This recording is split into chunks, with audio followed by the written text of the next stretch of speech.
इस वक्त रायपुर से आपको एक अपडेट दे दें। साइबर क्राइम को लेकर एक नया तरीका है जो आपको भी परेशान कर सकता है। पहले मोबाइल चुराया जा रहा है और फिर खाता खाली करने के बाद साइबर क्रिमिनल मोबाइल को कहीं छोड़ देते हैं। मोबाइल चोरी करने के कुछ ही घंटों में ये मोबाइल को यूज करते हुए आपके खाते को खाली कर रहे हैं। आमानाका थाना क्षेत्र में बुजुर्ग को इसका शिकार बनाया गया। गोल बाजार थाने में 2 मामले ऐसे ही सामने आए। बाजार और भीड़ वाले इलाकों में अपने मोबाइल का ख्याल रखिए।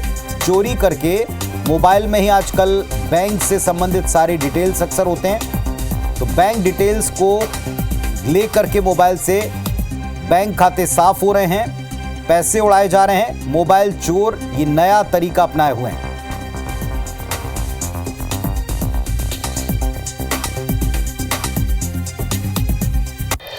और संदीप शुक्ला हमारे सहयोगी इस वक्त हमारे साथ में जुड़ रहे हैं। सीधे संदीप का रुख करते हैं। संदीप, नए तरीके डिजिटल अरेस्ट के बाद में अब एक नया तरीका हमको लग रहा है कि पहले मोबाइल चुरा लीजिए और आजकल मोबाइल मतलब पूरी कुंडली। बताएं इसके बारे में जरा। देखिए, पहले तो रायपुर पुलिस इसे काफ़ी हल्के में ले रही थी, लेकिन हमने इसका पहला मामला उठाया था। चलती ट्रेन में एक बुजुर्ग के हाथ से मोबाइल छीन के कुछ लड़के भागे थे और आधे घंटे में उनका खाता खाली हो गया था। ये साइबर क्रिमिनल नया पैटर्न अपना रहे हैं पुनीत जी, और इससे घर से मोबाइल लेकर अब जब निकलते हैं, बाजार जाते हैं, तो वो भी काफ़ी खतरनाक है और असुरक्षित हो गया है कि अगर आपका कोई मोबाइल छीन कर भाग जाता है। रायपुर में अभी तक 6 केसेस हो गए हैं। आपको बता दें, 2 गोल बाजार में हैं, दोनों शास्त्री बाजार जो सब्जी बाजार है सबसे बड़ा, वहाँ हुआ, एक आमानाका थाने में हुआ, एक टिकरापारा में हुआ है और एक चलती ट्रेन में हुआ था। आपको बता दें, एक बुजुर्ग भाटापारा से रायपुर आ रहे थे और सबसे चौंकाने वाली बात कि कुछ मोबाइल ऐसे थे जिसपे किसी भी प्रकार का कोई मोबाइल ई वॉलेट नहीं था, कोई गूगल पे, फ़ोन पे, पेटीएम जैसा कोई भी ऐप नहीं था जिससे आप लेन देन कर सकें। और इस पर आप देखेंगे कॉमन पैटर्न ये है कि भीड़ भाड़ वाला इलाका यहाँ से, या फिर ऐसी जगह जहाँ से मोबाइल छीनकर भाग सके। और इस पर बुजुर्गों को तो शिकार बनाया गया है, 2 युवक भी इस पर शिकार बनाए हुए हैं जो काफ़ी अलर्ट रहते हैं युवा आजकल। उनके मोबाइल में ना तो किसी प्रकार का पासवर्ड लिखा था, ना तो कोई ऐप खुला हुआ था। और सबसे बड़ी बात है कि एक युवक से तो 7 बजे उसके मोबाइल चोरी होता है और 7:30 से 8 बजे के बीच उसके खाते से लगभग 50,000 रुपये निकाल लिया जाता है। एक यूट्यूबर है, उसके खाते से 2 घंटे के भीतर 1,80,000 रुपये निकल जाते हैं। मतलब अब देखिए कि आपका मोबाइल दूसरे के हाथ में गया और 2 घंटा तो काफ़ी ज़्यादा समय हो गया, आधे घंटे के भीतर आपसे 1 से 1.5 लाख रुपए का जो है वो वारे नारे आपके हो जाएंगे। इस पे जो तरीका आपने अभी पीड़ितों से फ़ोन में बात की है, अभी कुछ देर में वो मुलाकात भी करेंगे। इस पर एक बात ये समझ में आ रही कि ये गूगल पे वाउचर जाके खरीदते हैं। अब इसमें बड़ा सवाल ये है कि फ़ोन जो है पूरे तरीके से लॉक होता है, फ़ोन के जो ऐप्स होते हैं वो भी पूरे तरीके से लॉक होते हैं। उसके बावजूद ये जाकर गूगल पे का वाउचर कैसे खरीद रहे हैं, ये अपने आप में बड़ा चैलेंज है।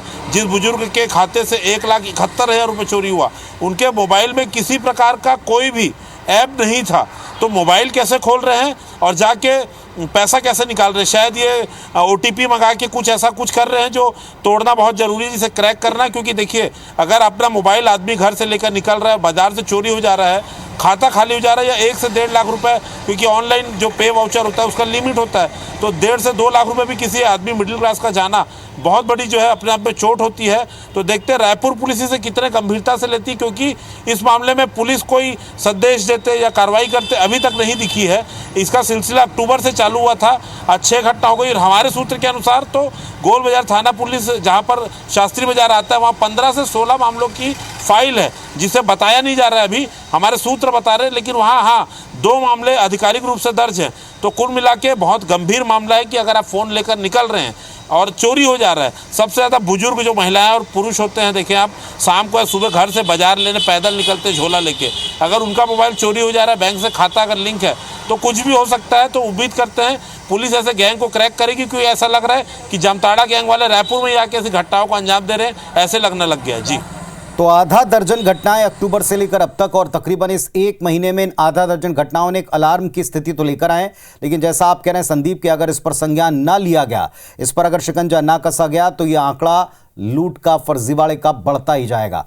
शुक्रिया आपका इस पूरी डिटेल के लिए, पूरी जानकारी के लिए। तो जरा सतर्क हो जाएं, सावधान हो जाएं, क्योंकि एक और नया तरीका डिजिटल क्राइम का निकाला गया है। एक तरफ डिजिटल अरेस्ट करके लोगों से रुपए ऐंठे जा रहे हैं, तो दूसरी तरफ मोबाइल पार करने के चंद मिनटों में आपका खाता खाली हो रहा है। तो ऐसे में सावधानी बरतें, अपने मोबाइल का पूरा ख्याल रखें, क्योंकि मोबाइल लेकर आप बाजार जाएंगे ही जाएंगे और वहां अगर ऐसा कोई घटना ना हो, इस बात का ख्याल आपको ही रखना है।